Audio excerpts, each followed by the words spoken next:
to pull see up you our, guys. yeah, good to see you as well. Great to see you. We're pulling up our presentation and Peg and I will get started. We are located here in beautiful Columbus, Ohio. It's a little cloudy and windy today. It is. I think winter's coming. But we're glad to see you guys and glad to be talking to you. And we're going to talk about customer service. Peg and I have a coaching firm here in Columbus, and we work with clients across the country. And we have been working with our clients for the last 15 years. My background's in manufacturing. Hey, Angela, can you see this? Yes, I can see your Zoom. You can see the presentation? I see Zoom right now, not presentation. Okay. Okay.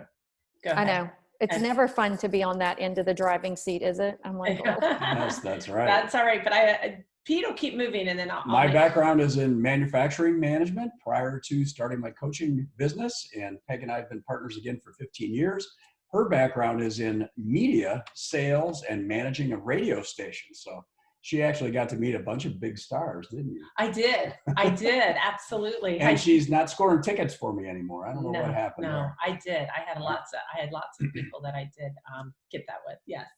So let's talk a little bit about what we're going to talk about today. Pete, you want to cover some of the things that we want everybody to do? What we're going to do is to help you understand some of the primary points or principles related to how do we wow our customers? How do we take our customers from a satisfied customer to a raving fan? And what we really want is a customer to get to the point where they will effortlessly tell their friends and neighbors and family about how you guys treated them and how their project was the best that they've ever had done and how they felt during the entire process. So it's about how do we help them feel comfortable with us and how do we help them feel thrilled when they get done with the project to the point where they're out there marketing for us and bringing us referrals. Well, exactly. And then the one thing I want to say is in coaching, one of the things that you're going to see and our clients, here's just an example of some of our clients that we've worked with, is the number one thing is to take action. So what we're going to do is we're going to be watching some videos.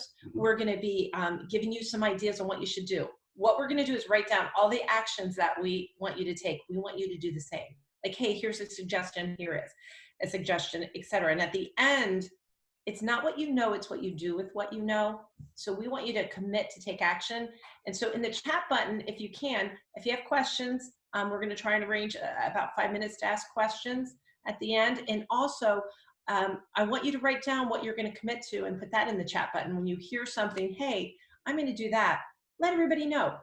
So we'll be coaching you a little bit today. And one of the principles that we like to remind people of is when we're coaching, it's about education. You're going to learn some things. How does that apply? It's about application. How does that apply to my business and my team and my customers in my region? And then how do we get the implementation done? How do we actually put the rubber to the road and actually take some action and get some good results? And that's what these clients that are here have done, is that it's about taking action. And so we're going to teach you today how to get some more, more time, better team, more profits through great customer service. Okay, so first we're going to watch a video. What I want you to do is, it's called the 212. What I want you to do is understand what it is that you can take, some of the takeaways from here. We're going to talk about that afterwards. Can you hear it? Angela, can you hear it?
Fantastic.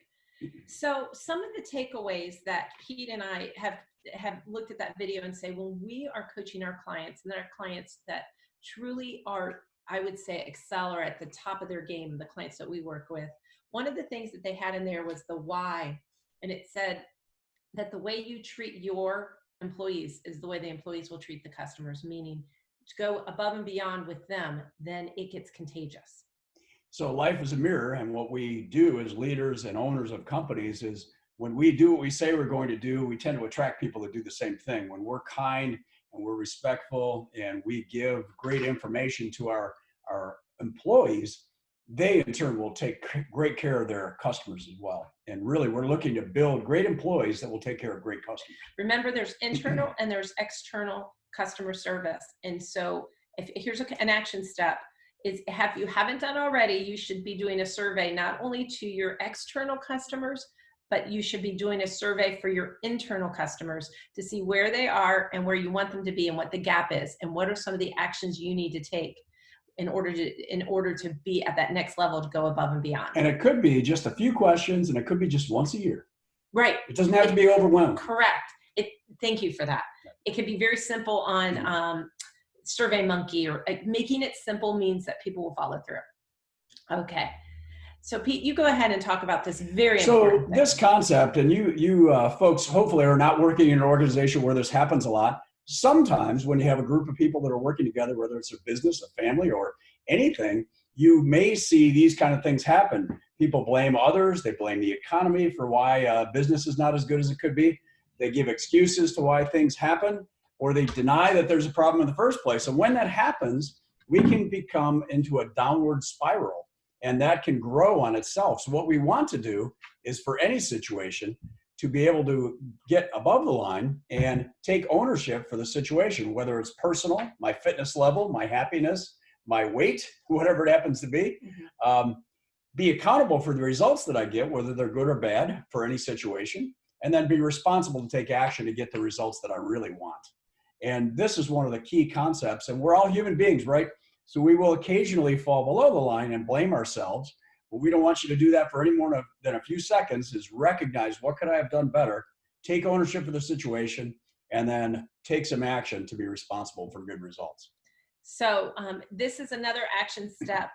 Make sure that this is a culture thing. That's what the 212 service said. Make sure that this is culturally the way you are behaving and you are holding other people accountable to that. Good one. So the next one, what we want you to do is, on a piece of paper, we want you to do a window. Draw a window right now. Window pane with 4 lines going through it, just like you see. And on the x-axis on the left side that's going up and down, put a 10 at the top, and that's your level of self-respect. So 0 would be absolutely none, and 10 would be perfect. So 0 to 10 on the left axis, the x-axis, and on the y-axis, respect for others, how well you feel others within your firm or within your work group are doing as far as doing their job. This is for work. And then what we'd like you to do is, when you evaluate yourself, let's just say you had a 7 on self-respect, how well you think you're doing your job or your leadership role. And then you said respect for others was 5, then you might come over to the middle of that graph to the right and put a dot 3/4 of the way up on the x-axis. And what this is telling you is that you're in a certain part of this graph, and we're going to go through all 4 of these quadrants. And this is a Stephen Covey concept that's very applicable when you're working with people and when you're working with your customers as well as your employees.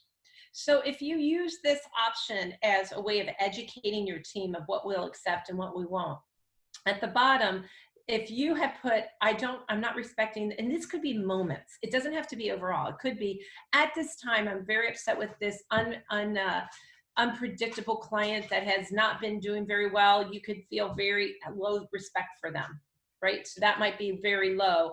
And then you could also say, I'm not very good at what I do, and this isn't working. If that's the case, you're going to be in the I'm not okay and you're not okay. Which you're not going to get great results if you or one of your employees are in this kind of a mode. Your outcomes of most of the things you interact with during the day will not be good. And so how you use this chart, and we work with an engineering company, a small little engineering company, and they use this and they have it in their walls so that when people are coming in, they say, where are you on this chart when they're having conversations? So it's an accountability and a self-awareness. And you'll see your various team members at different places here during the day. We all do. And on the left side, the upper left side, I'm okay, you're okay. That means you have high self-respect. I do a great job at work. However, the people around me, or maybe my customers, they're all a bunch of fools, right? Right. And this can come off as very aggressive if you do this as a habit. But it's great if you're a manager, a leader, a business owner, to be able to recognize those times and work with those folks to coach them into a more positive environment. Yes. So that's the upper left. And usually when we're working as a customer service, and again, internal and external, most of our clients, when there are issues, it is I'm okay, you're not okay, because they're becoming judgmental. And this is not we're not going to allow that in our business or in our department. For example, a customer may say, well, I expected the door to look like this, and you had some other idea in mind. Well, you have to take ownership for the communication to that customer and figure out how do we help them be thrilled with their job and take ownership for the fact that I didn't communicate to them what I needed to at the time. And then if you're in the I'm not okay, you're okay, that would be what Pete refers to as a doormat. A doormat. So you might let people dump things on you and take other people's mistakes and just go fix them, right? And you could do that, but a lot of times your profitability will drop. Absolutely. And the most profitable place to be and the most consistent place to be where you're going to attract great people is the I'm okay, you're okay. That's when we are all doing our best, holding each other accountable, our customers, internal and external, and that we become a more profitable company. The I'm okay, you're okay is what your goal is. And I would, as leaders on this call, I would make sure that I'm going to put that as an action step. Make sure you're grading yourself as, am I in that quadrant? How often? And am I holding other people to be in that quadrant? And an example, this is really an example of being assertive, and an example for now. And we have quite a few clients that have been, because of the pandemic, have been affected by permit, length of time it takes to get a permit, whether it's building an entire home or doing a remodel or electrical permits. We have to communicate to the customer that we've expected 2 weeks for the permitting process. If it takes 4, their job will be behind by 2 weeks. And that's got to be crystal clear in the beginning. And if it's not, you're going to run into trouble. But that's an example of being assertive. So another strategy that we want to teach you. Okay, so what we're going to do is we're going to show you this concept. Then we're going to talk about how to use it with your team and your customers. And it's called the emotional bank account. So this works at home too. It works. It does. It does. We want to take just a few minutes to describe this. So an emotional bank account is what you have with each individual. So here's an example. When you go to the bank and you put in money, you have a bank account. The bank understands how much money you have. So when you go in to withdraw from the bank, you know how much money you have because you have all these deposits that are shown. That's a similar way, that's very similar as it is in an emotional situation or in a relationship. Everybody has a bank account with each other and it's different. So my bank account with Pete might be one, Angela might be a different one, Trish might be different. Your job as a leader is to understand not only this concept, but what is my bank account? So what I want to talk about though is what we see go wrong. Number one, you don't realize that you have a bank account with each other. Number two, you don't understand why is it, if you ever ask somebody, why is it that they won't do something for you and they get sort of angry with you? It's probably because you're overdrawn. So one example is that you also have to understand that different people require different deposits. They expect different things from a relationship. Right. So if I went out and Pete and I went out and dug up some rocks that were super deep and they were really dirty and we took hours to do it and we went to a bank and we said, here are rocks for our deposit. Now will the bank recognize that deposit? No. So what we have to do, of course, we say we think they should, but they're like, no, we don't recognize it. Your job is to figure out what deposits will people recognize. May I give you an example? So we have a salesperson working for a remodeling firm who was given a company car, and about a year later, the owner of the company and this individual got into a discussion, and he basically said, look, you never say thank you to me. You never spend much time with me. I really didn't want a car. I just want you to say some kind words to me occasionally. And that gentleman needed some deposits to his bank account that the owner had not given him. He'd given him a car. He'd take care of him financially, but not emotionally. Well, and it was really interesting because as Pete and I were in that meeting, they were actually yelling at each other, an exterior company there, and they didn't understand. They weren't in alignment. They didn't get it. So what we'll go through is 4 different ways of deposits. And Pete mentioned 2, which we'll circle back to in a minute.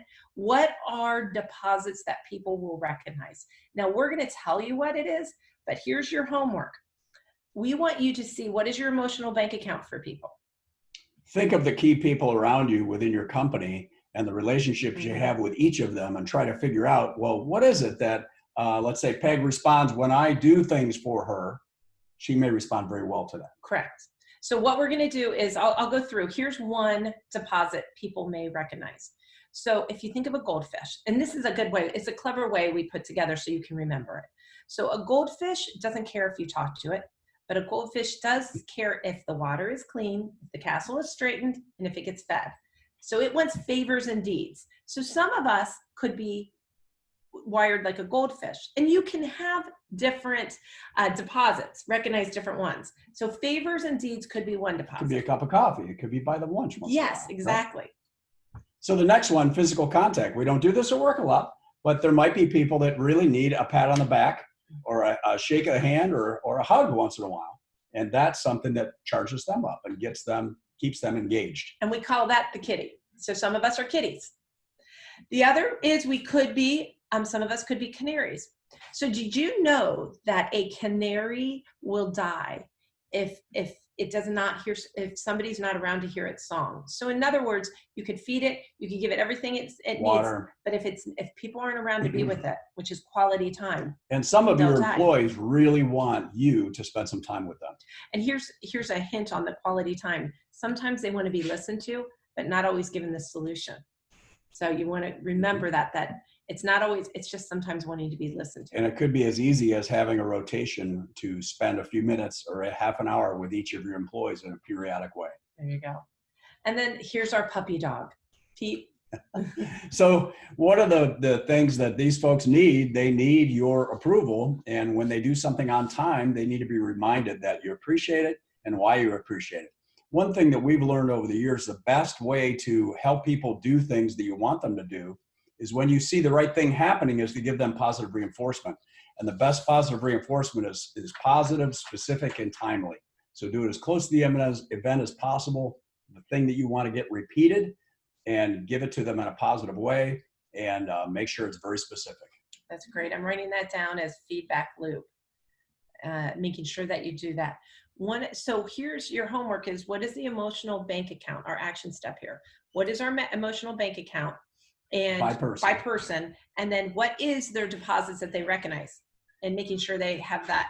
And as we're going through and we're saying, how do we give great customer service? You're seeing I guess a pattern of it's all about people, and it's all about understanding how they're wired. Well, and the concept, and it was in that 212 video, is we want you to be great at working with your employees to develop a extremely strong positive bond with your employees. And they will take great care of your customers in the same way. Exactly, because they're going to mirror you, as you said. Yes. So if we were all in person, I would have everybody raise their hand, but I don't know how many people have been through DISC training. What we're doing here, we do a DISC training with our clients we can do it fairly quickly. If anyone's interested. If anybody is interested. What we're going to do is take 3 minutes to describe this. This could take a good hour, but we're not going to devote our whole time to this. If you're interested in details, there's a really good paperback called People Smart in Business, and it describes this concept very well. So if you work at a very fast pace and maybe talk at a fast pace, you will be in the D or I quadrant. If you're at a very slow pace in terms of making decisions and thought processes and speaking, you're probably a C or S quadrant. And if you're very task oriented, you're either D or C. If you're very people-oriented, you're I or S. And some people are right smack dab in the middle. Well, that's true, because we're all just sort of like the deposits. We can be a lot of different things. We just put this chart up because we thought it would be, you know what? A picture says 1,000 words. Isn't that what they say? Yes. So here's a bunch of people that are famous people that you can say, okay, so here we are. There's the D's in red at the top. Yes. And then we have the I's right there. We have the S's, which when I looked at this, I was surprised Julia Roberts was an S. And then we have the C's. And then when you look at that and you compare it to people, that's a really good, I think, measure. Now, we do have a 3-minute video that we think describes it so well. We love this video. We want you to watch it. It really talks about it. So take a minute and let's listen to this. Okay, so we've established that everyone is different, right? But here's the cool thing. They are predictably different. We all are. And because of that, we can actually predict how people will act or react in a given situation. Our world is made up of 4 types of people. There's dominant, or the D style, influencing, which is the I style, steady, or the S style, and compliant, the C style. Generally speaking, those are the personality types of the people you interact with every day. And I'll let you in on a little secret. You're one of them. Let's take a look. We've all been waiting on an elevator and seen the girl who presses the button, steps back and looks at the button again, then presses it again, and again and again. Yeah, that's a D style. She has places to go and people to see. She's probably always in a hurry, so then she'll tap and hold the button, frustrated, thinking she can actually make it move faster.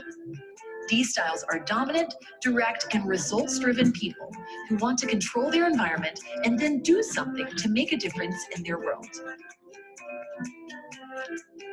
Now, let's take a look at the I style. She is Talking Talkerton.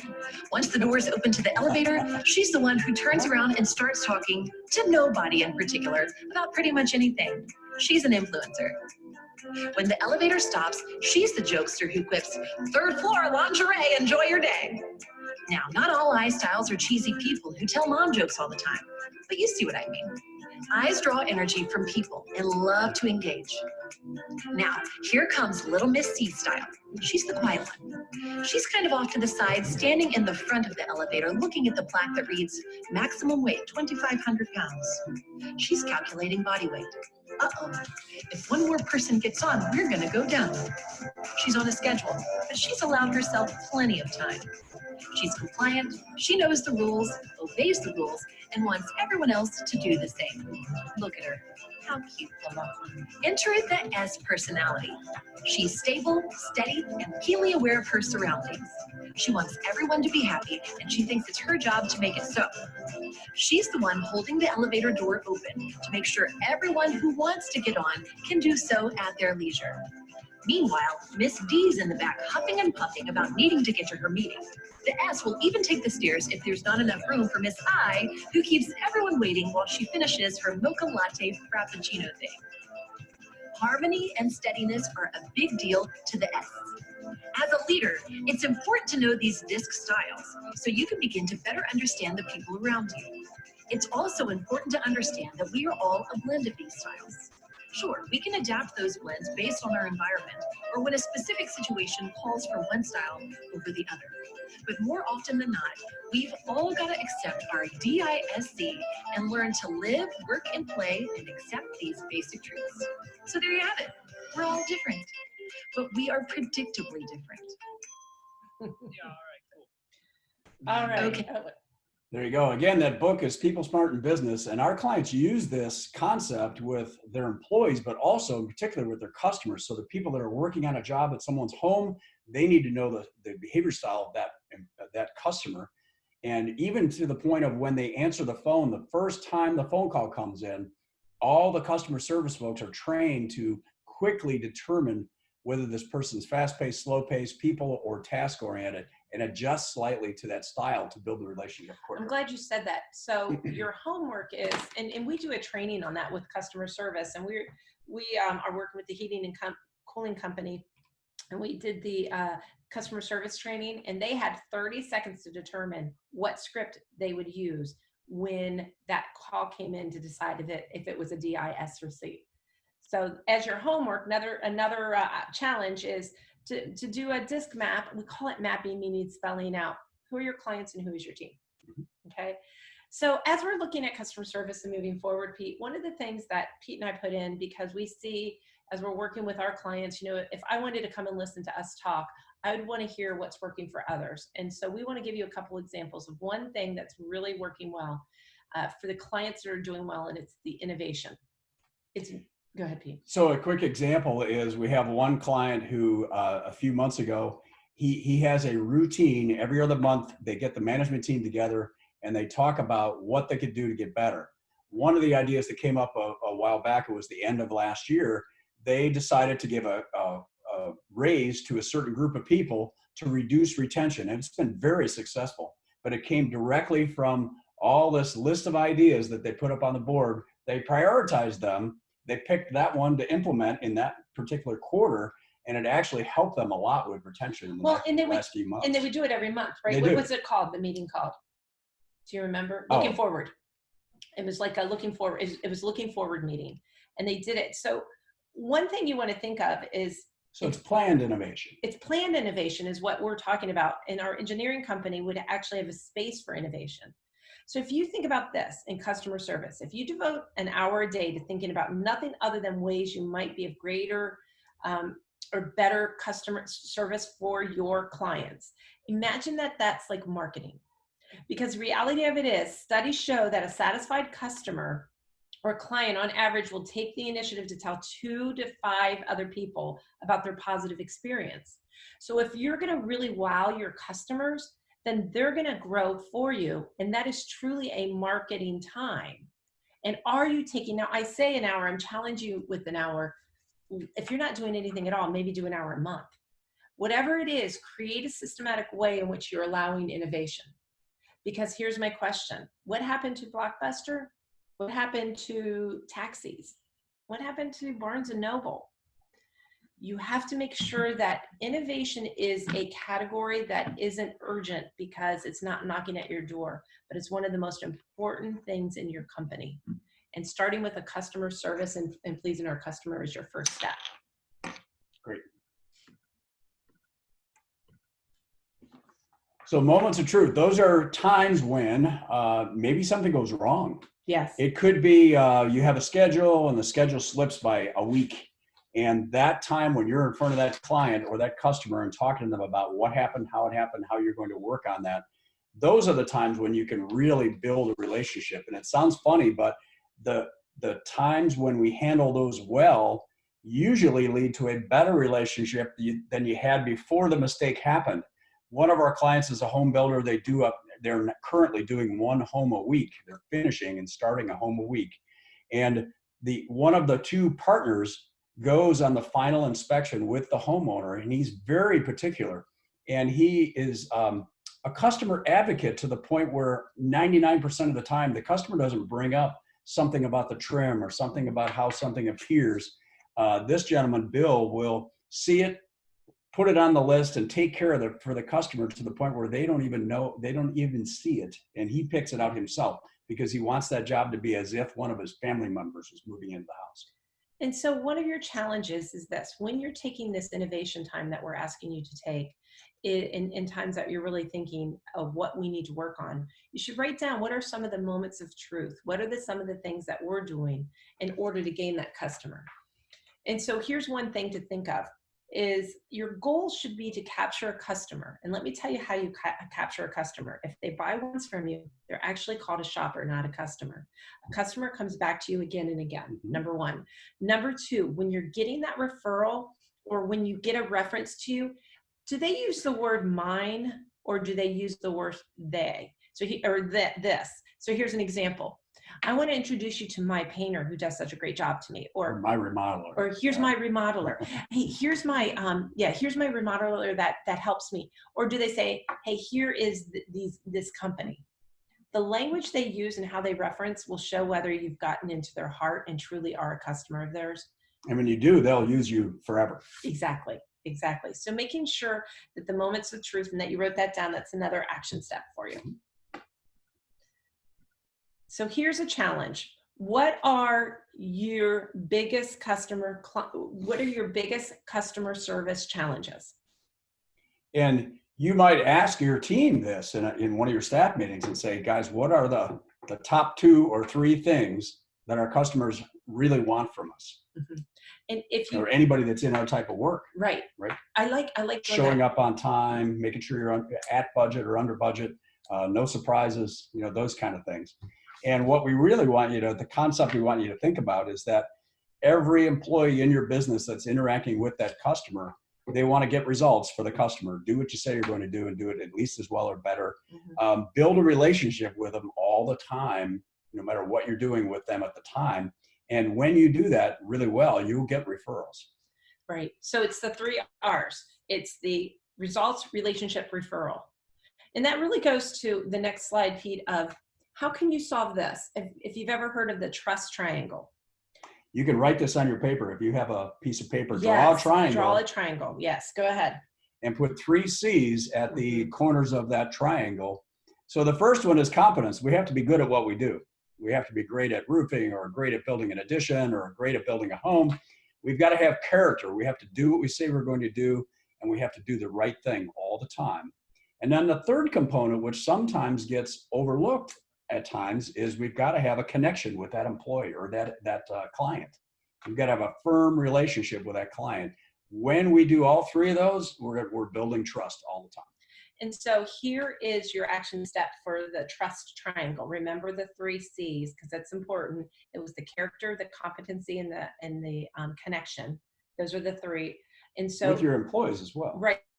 That's the homework is internal customer service. Let's start there. Is what is your trust level with every employee? And you put it to a number on a scale of 1 to 10, with 10 being great.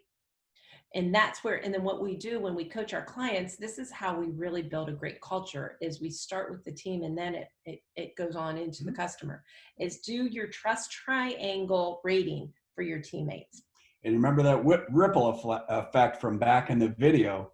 That ripple effect means when you get this concept ingrained with the leaders in your company and they do it with everybody they interact with, it's going to bring huge benefits to you. Oh my gosh, that's great. So anyway, what we're going to do is we're going to play one more video. And this is just it's a quick video. But what I want you to think of this, what this talks about is an industry that has an issue and how customer service wise they've innovated a way to solve that issue. So in a fun way. In a fun way. We want you to think about that with your industry as well. So here we go.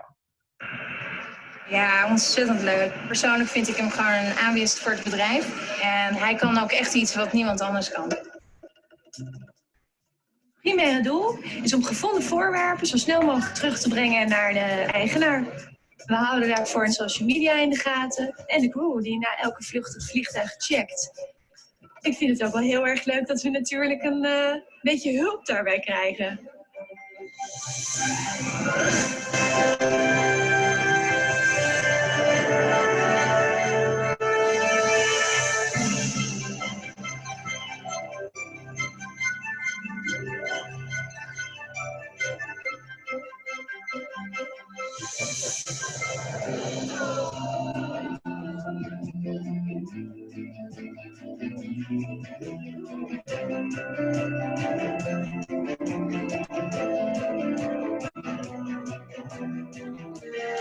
Trainen op spierkracht, uithoudingsvermogen en ja, socialiseren. Hè? Zo. Ja, en als je die reacties ziet, dan is dat eigenlijk wel heel mooi.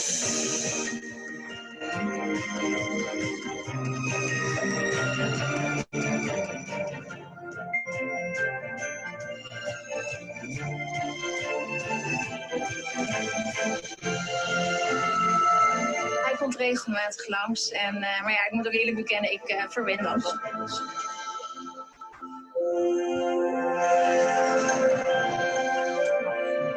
I like this part. Mind your step. Mind your step. Fantastic. Well, the reason we showed that is you should be taking times in that innovation part of your customer service to determine what is it that our industry really is challenged with, and let's attack it and make sure that not only do we address it, but then we talk about it and we promote it. So it's a little bit of marketing, it's a little bit of innovation, it's a little bit of customer service, and it all comes as one.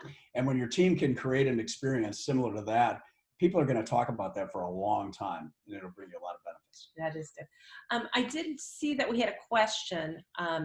One of the questions was about the DISC, and it was a big question about DISC hiring. If people are offended that they ask them to do it. Actually, we have done dozens, probably hundreds of interviews. Hundreds of interviews. And we're doing them on Zoom now, which works just fine.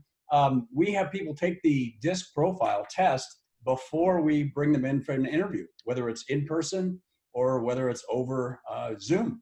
And really, we have very little pushback.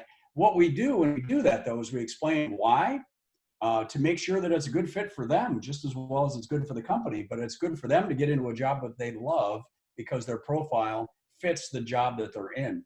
And so that's another thing. The other thing we do is let them know about the book if they want to learn more about it.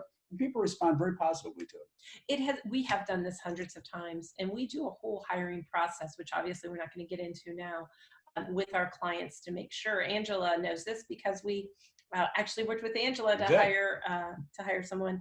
You did. Yes. Yes. And I will say that we used a shorter version of the DISC profile or test first on numerous candidates. And then for the final, I think it was the final 2, we got them to do the full DISC assessment. And then we ended up sharing those reports with each of them so that they could have them going forward to kind of better understand their own personality profile and sort of what would be a great fit for them. So I think it's very helpful, and nobody seemed to balk at it. You know, they seemed like it was an acceptable business practice. Oh, excellent. Yes. Thanks, Angela, for weighing in on that. Cause that's right. You went in there. That was good. You did that. So we're nearing some questions in a minute. We did want to just go through a couple more slides. What we want you to do is take a look at your customer service and making sure, you understand that the best thing you can do is asking questions. Ask great questions is how it all starts. So here's some questions to start with. What limits do you put on your customers right now? Are you making it, this is me just saying, are you making it easy to buy from you? Are you making it easy to get your services? Here's an example, and it's not in the home remodeling, but yesterday Pete and I were at a veterinarian clinic, and you know, if you have an animal now, they do drop-offs. Mm-hmm. You know how you can drop them off, and you probably have done that with food. Parking lot pickup, like food coming out. They were making it so difficult for customers to get a hold of them when they're outside of their building that the customers were getting upset. And it's just a system thing. And when we went through it, it was, first of all, I said, here's a question to ask yourself. Do you have the system? So I said, somebody gets up and tell me all about the system. And they did. Mm-hmm. And then I said, okay, are you guys doing it? No. So how many systems for great customer service do you have in place that you're not executing? And how are they working? And why? Yeah. You have to ask that question. And that's what we do when we go in and work with teams. We can be that outside person to come in and say, this is what's going on. And they'll tell us. And we don't judge. It's all I'm okay, you're okay. So what are you currently doing to over-deliver? Make a list. Figure that out. And figure out what's getting in your way. What is it? Write those down. And then, are you measuring the service? And if you remember back on the survey question that we started with at the beginning, you should have embedded a survey and internal and external, and make it simple. Right. So a project over a certain dollar amount, every time we do a job like that or complete a job like that, part of it could be getting back with that customer, either face-to-face, over the phone, Zoom, or through a questionnaire to find out what their experience was and what we could do a little better. That's good. Or to make sure we're doing the great things that they liked every time. Keep doing that. Yes, exactly. So what I'm going to do now, I want you to write down your top 3 learnings and have a goal from it. I'm going to review everything we asked you today to do. So the first thing we talked about was the survey, which we just referred to, right. Surveying the customers internally and externally. We do that a lot. Sometimes Pete and I, when we work with our clients, we actually call them up and ask them and we saved a client, a big customer, just because we were doing that. We were working with a mulch company. Getting feedback from it. Remember doing the I'm okay, you're okay, and grading yourself, grading your team. Emotional and bank account for each of the key people that are around you or they're working with mm-hmm. you day in and day out. Remember that your feedback to your employees and your clients, the best feedback is positive, specific, and timely. Remember the DISC that we just talked about? make sure that you're mapping your customers and your employees all over that and then educating them. And then Pete, you came up with the moments of truth, which I Thinking like about moments of truth. What do you do when something goes wrong? How do you react? And if you react well, your customers are going to remember that for a very long time. They're going to tell that story to others. And then last, the trust triangle. Create your trust, and we call it the speed of trust. Do a speed rating. It's called a speed rating of trust for your employees. Start there. And And then it was competence, character, and connection. yes, there you go. Yeah. Confidence, character, and connection of the trust triangle. So with that, we want to give you an offer, and then we're going to take questions. What you can do is, if you have an Apple phone, you can use your photo app, and you can put it on the screen to get to the website, or you can go to free gift from Coach. Wait, is it free? I can't see it. Hold on, stand by. It's a free gift from yourcoach.com. freegiftfromyourcoach.com. And when you go on there, we have given you, Pete and I have 3 gifts for you. One is a video. One is a part of our book. Pete and I have written a book, a chapter of our book. And then the other one is a person-to-person opportunity for the first 15 people who respond, that they can Talk to us. Yeah, talk to us. So with that, I'm going to stop sharing now. And questions, and I can go to the chat if there's any questions. Any questions for us?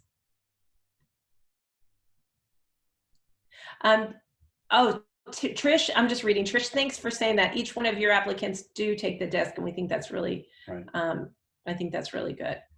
Same with that. It was all the disc. And Julie, thank you. You put the connection to the free gift. Julie is our marketing director. Free gift from your coach connection there. Go ahead, sign up, and we could possibly see you more and see if you wanted any of the applications you learned today. And it was great to spend some time with you this afternoon. Thank you, everybody. It was very good. Angela, is there anything else that you have? Coming back on, I do actually. So everybody should have a poll.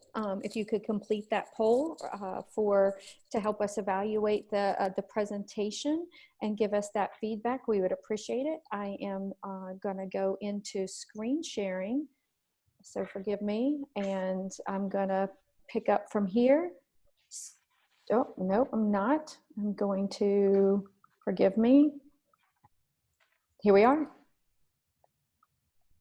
And I don't know what you can see on my screen. Can everybody see my screen here with Coach Pete and Coach Peg? We just want to thank them one more time for being with us today and for all that they're doing. This poll keeps getting right in my way. I don't know if you guys can see that. I love these things. So here's what's next on our agenda today. We are going to pick back up at 1:10. So we appreciate you taking the time to complete that poll. We want to thank our sponsors again for making this day possible.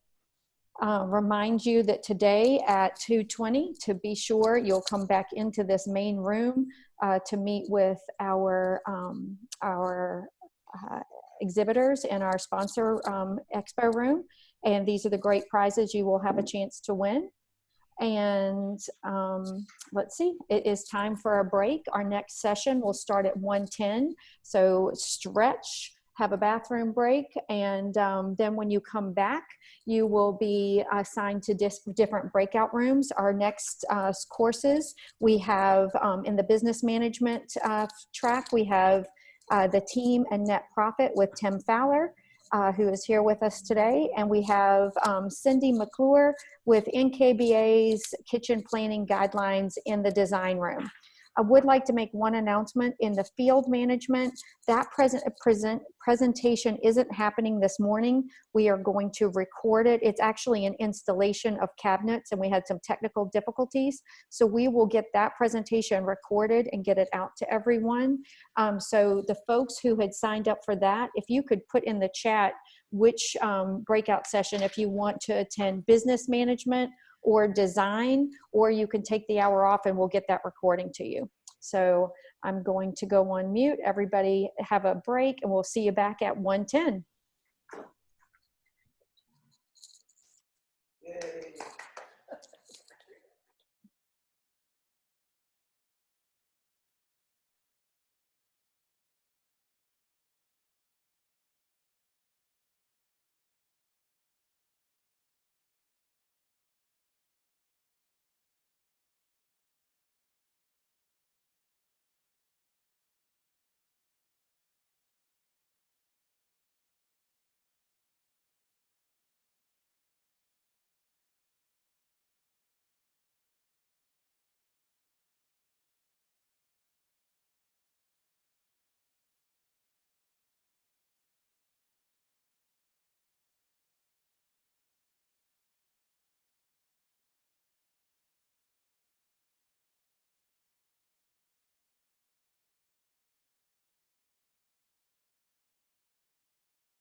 class, or you're in the wrong room, you simply, the lower right-hand corner, you'll hit leave room. There's a blue tab there. You can just hit leave room, and then you want to hit leave breakout room. It'll bring you back into Angela's main room, and she can reassign you. So that's an option, or you can stay with us, and we'd love